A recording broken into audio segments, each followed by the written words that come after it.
નમસ્કાર મિત્રો, વિડીયોમાં તમારું સ્વાગત છે। જી હા મિત્રો, અત્યારે હાલ મોટા અને મહત્વના સમાચાર સામે આવી રહ્યા છે। તો મિત્રો, સમાચારમાં વાત કરીએ તો અમદાવાદમાં એએમટીએસ અને બીઆરટીએસની બસમાં મફત મુસાફરી માટે સિનિયર સિટીઝનોની વય મર્યાદા 75 વર્ષ ઘટાડીને 65 વર્ષ કરાઈ છે।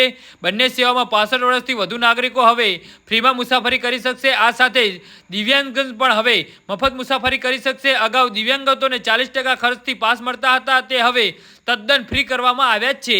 જી હા મિત્રો, ગતરોજ મ્યુનિસિપલ કોર્પોરેશનની સાપ્તાહિક કારોબારી સમિતિની બેઠક મળી હતી। આ બેઠકમાં મહત્વના નિર્ણયો લેવાયા છે। સ્ટેન્ડિંગ કમિટીના ચેરમેન દિવ્યાંગ ગણીએ જાહેરાત કરી છે કે અમદાવાદમાં એએમટીએસ અને બીઆરટીએસની બસ સેવા મામલે મહત્વના નિર્ણય લેવાયો છે। બંને સેવામાં 65 વર્ષથી વધુ નાગરિકોને નિઃશુલ્ક પ્રવાસ કરી શકશે। જી હા મિત્રો, અત્યારે હાલ મોટા સમાચાર સામે આવી રહ્યા છે। આ સાથે જ એએમટીએસ અને બીઆરટીએસને દિવ્યાંગજનો પણ હવે મફત મુસાફરી કરશે। આ અગાઉ દિવ્યાંગોએ 40% ખર્ચથી પાસ મળતા હતા, પણ હવે આમ પાસ તદ્દન ફ્રી કરવામાં આવે છે। જો કે આ તમામ મુસાફરો દર વર્ષે પાસને રિન્યૂ કરવાનો રહેશે। આ સિવાય એએમસીના જુદા જુદા વિભાગમાં 2500 કર્મચારીઓને કરાર આધારિત ભરતી કરવામાં આવશે।